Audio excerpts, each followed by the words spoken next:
From the literal beginning of time, women have been told that this is just not our arena. We don't open our mouths, we don't even open our ears to hear anything about the topic of money. It doesn't concern us, we don't participate in the economy, clearly, apparently. So why bother yourself with understanding how the financial systems that literally govern the world work? It's almost as if we were primed, that the perfect conditions were strategically engineered for us to believe and understand that we should not care about money. And if we go back in history, we have to remember the fact that we just did not accept this all willy-nilly. No, there were conditions there that made us believe that we do not need to know anything about money. And if we... In fact, I'm not going to make this a cultural essay. The reason you've clicked on this video and the reason I have decided to make this video is to go through the 9 lessons each and every woman should know about money. Let's go. The first lesson I wish I knew was that talking about money is for us. Now, as I kind of hinted at in my little rant at the start of this video, a lot of women have been conditioned to believe that talking about money is not a woman thing. It's not for us, but it kind of confuses me, because if we make up 50% or 49 point whatever percent of the population, then why would we not talk about money? If financial systems dominate the world that we live in, then why would we not talk about money? If we, women, just like men, participate in the economy and are part of the workforce, then why should we not talk about money? We earn wages, so money. We exchange its value for goods in the shops or wherever we are. So how is it possible, and in fact, how is it wise to not talk about this thing that we earn and this thing that we use to be able to live? So that's the one belief that we need to get out of our minds. If we earn money or we receive money or we use money day to day or month to month, then you should probably know a bit about said thing called money. There's a whole host of books. Read them. There are a host of webinars and workshops online. You don't even need to go in person and bother yourself. They are online about how money works and how personal finance works. Sign up to them. There are loads of videos online on YouTube, for example, bite-sized information on how money works. Watch them. There are articles as well online all over the place. Substack is a great place to even learn bits and bobs about money, again, in a bite-sized, digestible, easy to understand way. Read them. Do everything and anything except giving into this lie that you are not meant to talk about money. That is just unwise. It's such a perpetual cycle that begins and ends with you literally suffering in silence at the expense of your wealth creation, experiences, just general understanding and knowledge, opportunities. Women make up half of the population. Have we just somehow forgotten that? We work. We exchange our time, our labor, our skills for money. We contribute to economies. How can we afford to not understand how money works and what it really is? We've been so conditioned to not talk about this really important thing that governs most people's literal trajectory of life. Even in the Bible, there is a woman in the Bible who is described as more precious than rubies. She's called a virtuous woman. Proverbs 31. And she is someone who also, it says there clear as day in the text, that she considered investment and she made very wise ones.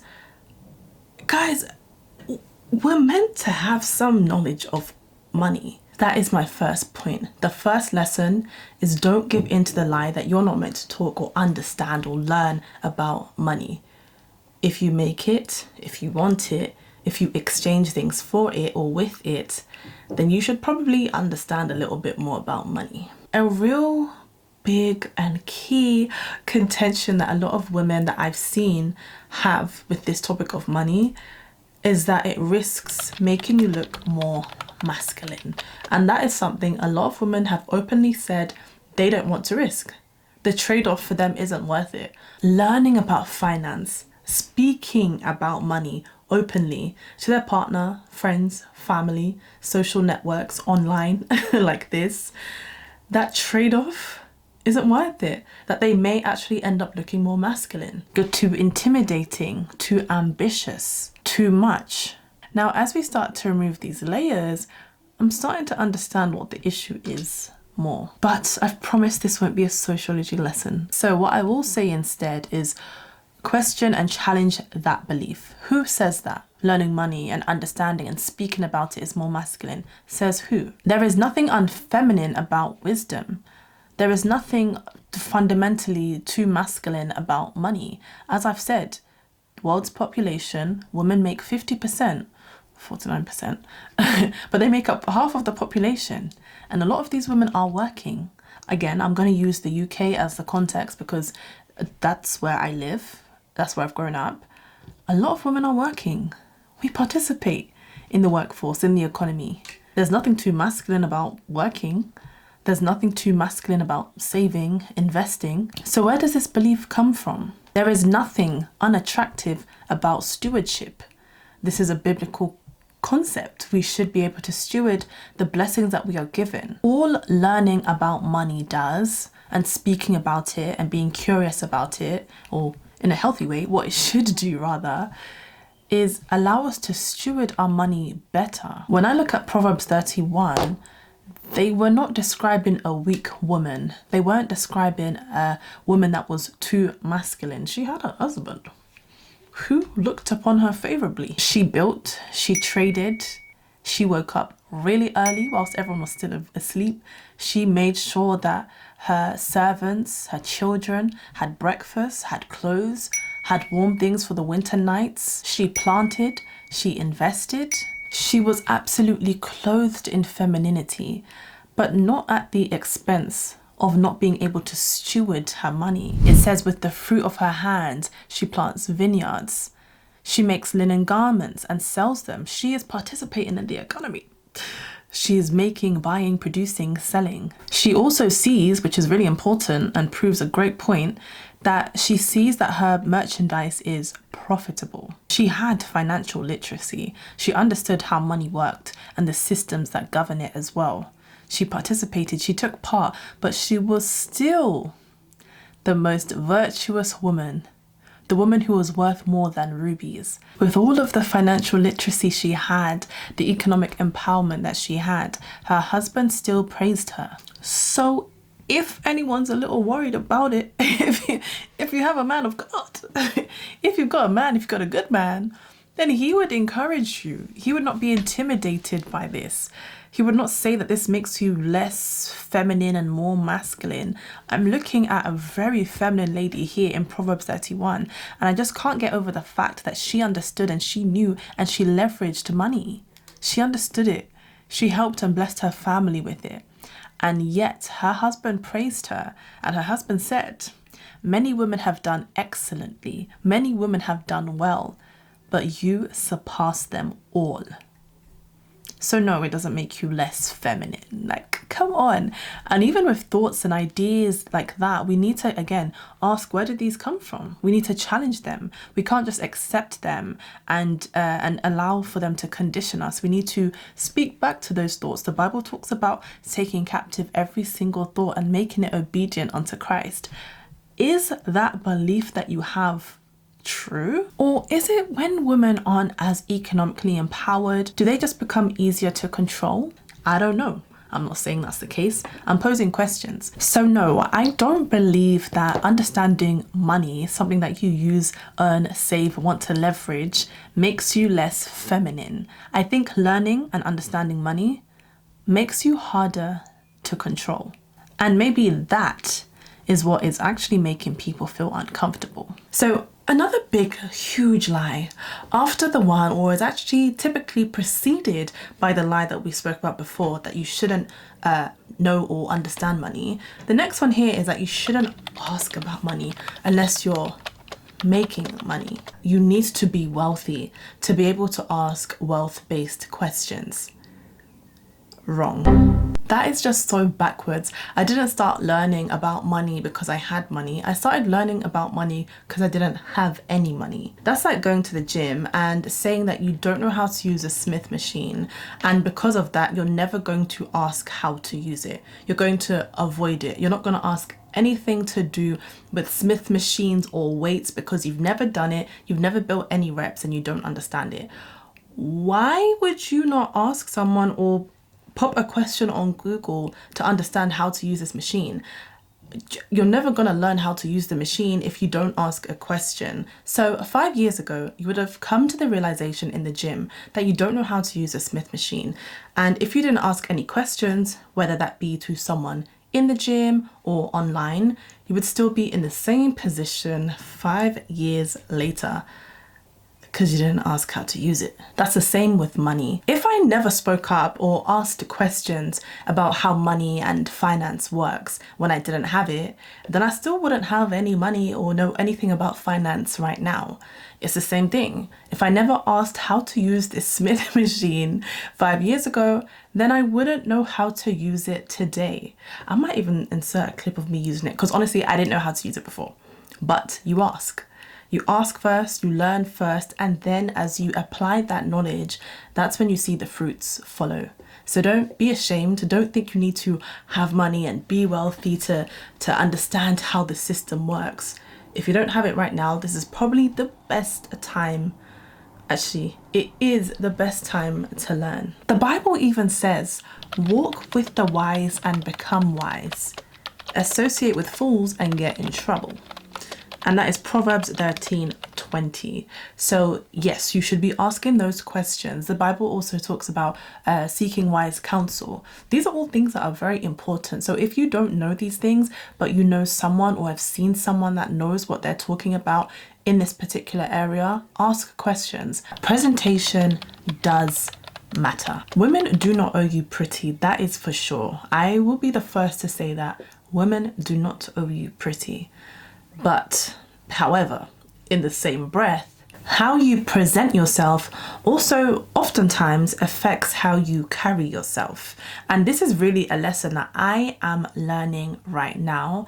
I am no expert in this just yet, but the more I'm realizing and learning this, the more I'm finding it's actually true. I'm really just talking about brushing your hair or putting on something that makes you feel a bit more elevated in your approach to just the day in itself. It's not saying that you need a full face of makeup, Instagram ready kind of look. Definitely not having to buy designer, because I know there's someone watching this video, I know who you are, who is gonna watch this and think it's an excuse to go and buy some new Louboutins. No, this has nothing to do with designer. I don't even wear or buy designer. This is more so, if I use myself as an example, practicing this looks like the days that I'm working from home, which is most days, I will resist the urge to wear something really comfortable after a shower and actually put on work trousers, put on a work top or a work jumper, and do not put on comfortable jammies and my huge hoodie, because how I look, how I show up to work, whether it's working from home or working in the office or traveling for work, how I present myself affects the way I carry myself. It affects us more than we think. It determines how we speak. It determines whether we ask for that raise or not. It determines how we pitch and if we do in the first place. And it impacts the way we walk into a room and also how we stay there, whether we feel like we're meant to be there or whether we kind of feel like a fraud. So I'm not saying all of this to say that we have to, again, be Instagram ready and, you know, always just be looking like some Barbie doll. No, what I'm just saying is the power of brushing your hair, putting a little bit of perfume, wearing something that differentiates your casual wear to a bit more formal or work wear are all really important for how we show up. People who are intentional about the way they present themselves, people that look a bit more put together, the world responds to them in a different way. It's not fair, and I'm also not saying that I agree with it, but that's the world that we just happen to live in. And pretending that we don't doesn't make the fact any less true or make it disappear. The biggest return on this investment of being intentional, trying to look a bit more polished and investing in the way in which you look is a lot more nuanced. You can't really put your finger on it or really track a clear trail of how this impacted or supported. And that doesn't really matter, because I honestly think the biggest return on this investment isn't really about how people treat you. I honestly think it's about how you treat you. The next money lesson that I really think can help some of the girlies is getting beyond this idea and fantasy, and also what I'm hearing is now an aspiration of just marry rich. There's this really weird glamorization of women not understanding anything to do with money because there is apparently a very rich man that is going to come and save them. Let's just go to Mayfair at this time to this restaurant or this bar, because that's typically when the rich people come out. And let's also not forget the fact that marriage is oftentimes based on proximity. So rich people are typically more likely to marry rich people. Those are the people that are in their circle. Those are the people that they have grown up with. Those are the people that they will see after work, during work, connections through work, friends of friends and mothers' friends and mothers' sisters, aunties, uncles, friends. It's the schools they went to, the colleges they attended, the universities they graduated from. I don't know where this belief has come from that girls of a particular social class should not think about understanding money because they're just going to marry rich one day. And this is not me advocating for people to not marry someone successful. Of course you should. We should always aspire to be successful ourselves and also marry someone who is also successful. That's not what the premise of this point is. It's more of the dangerous idea that you should never learn about money because there's a man somewhere, someplace that's going to come and scoop you up and take care of you. Let's say that actually happens. Well, my question would be, what do you do when you depend solely on someone to pull the financial levers and strings of your life, and then when that thing potentially ends or you need to leave or escape, worst case scenario is that you have no money and you have no knowledge of money either. You're back at square one. Like, what? And I guess best case scenario for a very awful situation like this is that yes, maybe you have access to money, so you have some money, but you still don't have any knowledge. It didn't change the fact that you don't have any knowledge of money. So even when that person goes or you leave or whatever the circumstance is, you still don't know how money works, how to leverage it, how to save it, how to invest it, how to earn it, how to multiply it. That's dangerous. That's not security. And you're going to put a lot more people besides yourself in a very awful situation, including your children. You will never be able to leverage what is right in front of you, and you'll never be able to make back what may disappear at one point. It also encourages you to not do anything right now because your future imaginary, by the way, let's remember it's imaginary at this point, husband, rich husband, will sort it out for you. Since when was the goal to be financially dependent on a man? I didn't say since when was it the norm, because of course it was at one point and still is in certain contexts, but since when was that the goal? If you're living in a Western context, I'm from the UK, I'll just use that as the basis of my context. I guess in a country where you are actually able to participate in the workforce, to participate in the economy as a woman and have opportunities there that you can grab, you may be doing yourself a disservice by believing that you don't need to learn anything about money or the economy because one day there's going to be a man that's going to sweep you up. This is a fantasy. Marriage should never be financial illiteracy with a wedding ring. There's this lie that women should be content, that they should be happy with what they've got. Don't ask for more. Don't be greedy. Don't be money hungry. Don't charge too much. Just be thankful for what you've got. Meanwhile, girl, do you know that there are people with half your skill, half your intellect, half your strategy who are charging double, triple, quadruple and are still sleeping peacefully because they know that they are charging what they're worth. And it very unhelpfully gets dressed up as humility. And I'll be the first to say, you should be grateful. Gratitude is so important.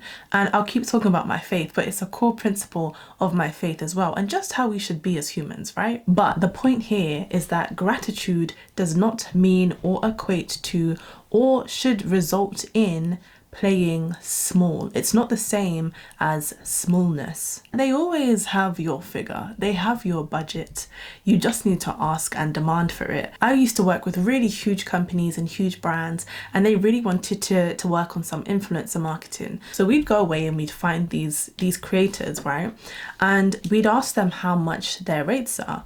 And when I would compare their figures to what the company's budget is, it would be absolutely insane. There were creators and influencers with like 100,000 followers, and they were not even asking for 1/10 of what the company had for their budget.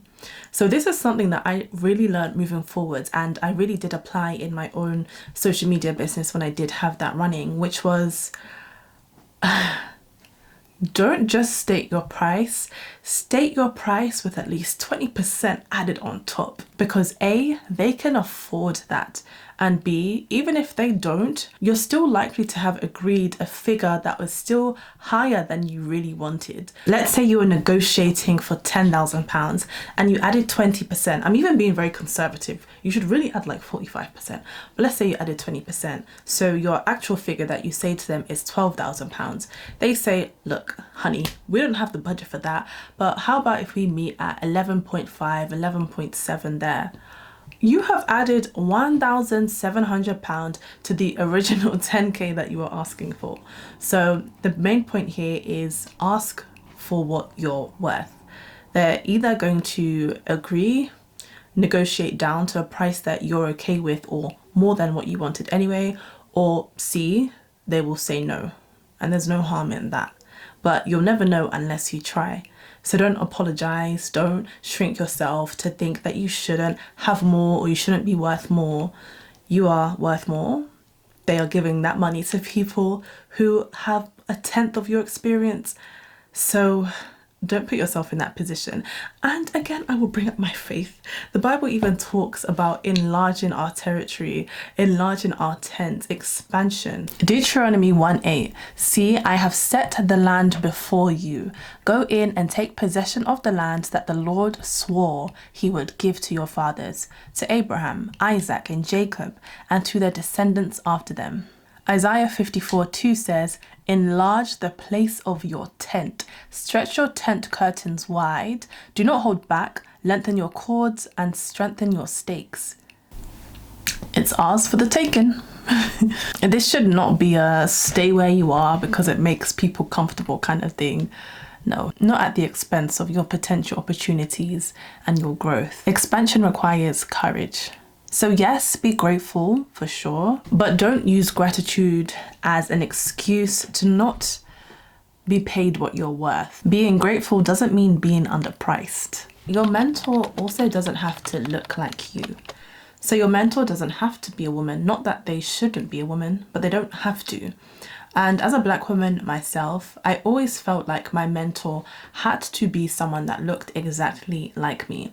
Whilst it's helpful, and I've definitely seen its impact, it was not just that it propelled me or encouraged me to look for a mentor that looked like me, but it actually completely made me avoid even attempting or thinking that the idea of having a mentor that didn't look like me would be possible. If someone believes that, yes, they can have a mentor that doesn't look like them, and they can also have a mentor that looks like them, and goes with the option of having a mentor that looks like them, that's completely fine. But that wasn't my circumstance.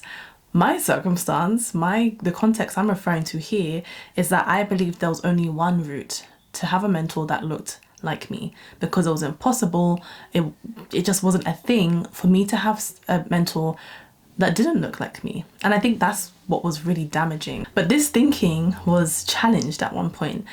in my early 20s, and this was actually really good. So I went out and I sought a mentor without having to write a black woman mentor. I just put one out for anyone. Doesn't matter what gender they are, doesn't matter what skin color they are, just someone that is an expert in a particular field. And that was just such a more beautiful way of thinking and a more healthy way of thinking.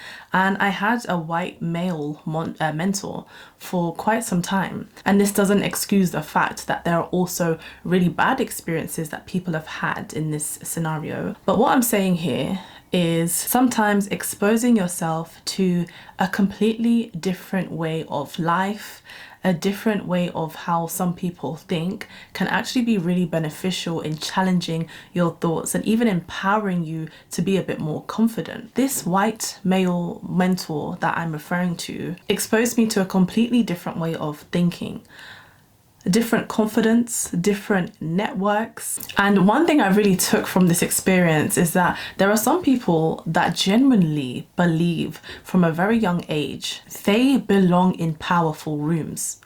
Now, I have really supportive family that have always told me this, so that's fine in my context, but that's not always the context for women. That's not always the way that we have grown up in life believing. That's not always our first foundational belief. So having this kind of experience to see how someone walks into rooms, how someone is just so confident that they belong here, so confident that they are going to go on and do amazing things, was just amazing, I think, just to see in action. And I think where you have never been around that, when you get to witness that and see that, it definitely changes you, because you're being essentially exposed to a way of thinking, to a belief system that you never really had growing up. And wisdom doesn't lose its value because of the packaging. Maybe the packaging isn't what you expected it to be, or it challenges you, or it's not in your comfort zone. So this is a challenge to get into different spaces, be exposed to new ideas, watch how people move, how they act when they've come from a different background that you've come from. There's no harm in doing this. And this was something that really helped me. In fact, this particular mentor, the connections that he had really helped the social media business or digital marketing business that I was doing at that time. So if I continued to think that my mentor has to look like me, I can't go down this road with anyone else, then I would have limited myself from A, seeing the way that he carried himself, B, understanding the way that he sees young people, and C, also blocking myself from the opportunities, really good opportunities that came from that one experience. I don't know what number we're on now, but the next one is you don't need to do everything alone. The absence of hyperdependence, which is good, should not be conflated with or does not equate to hyperindependence. There's so much value in doing things or calling on people, getting support, getting help that can really propel your opportunities, new spaces, new ways of learning, and really changing the trajectory of your life. We've got this African proverb that says, if you want to go fast, go alone, but if you want to go far, go together. And this is really what this point is about. Women who have particularly had to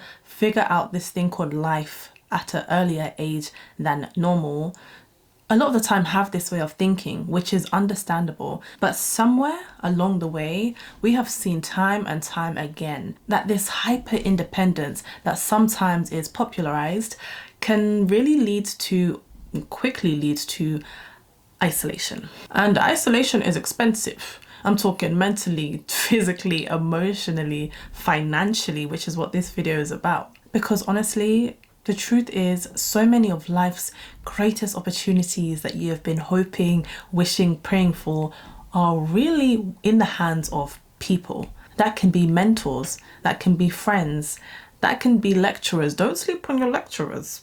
We have to remember that all these people we're thinking of, from investors to mentors to clients to referrals, all of these things, they're people. Investors are people, mentors are people. Partnerships are people. Involving people, asking for help, building connections, all these things help you get further ahead. So if you're starting a business, ask for help. Crowdfund if you need to. That's a form of help and support. That's through people. Join rooms where you are not the smartest person and ask for help. Ask for what they think on a particular thing. And what I really have found so interesting about this point is that people are actually a lot more willing to help than we think. So ask. If they say no, that's fine. That's just one person X'd off the list. Go to the next person. Thank God that there are hundreds of thousands, millions, billions more people that you can ask. So ask for help. Thank you so much for watching this video. I hope it was helpful. I hope it has, more than anything, inspired you to go out and learn about money. I'm still gonna do it. I'm still doing it today. And it's not something that you just learn and now you know everything. It's a lifelong journey. You keep understanding as you go on. You keep considering, as Our Lady in Proverbs 31 did, wise investments. So yeah, don't let anyone tell you these lies that money isn't something you should learn about. It's too masculine, it'll make you less feminine, it'll lower your chances of having a man. If you have a good man, he will encourage you to be economically empowered anyway. And if you enjoyed this video, then I really think you'd love my video here that I've done about the S&P 500. Thank you so much, and girlies, go learn about money. Bye. Mwah.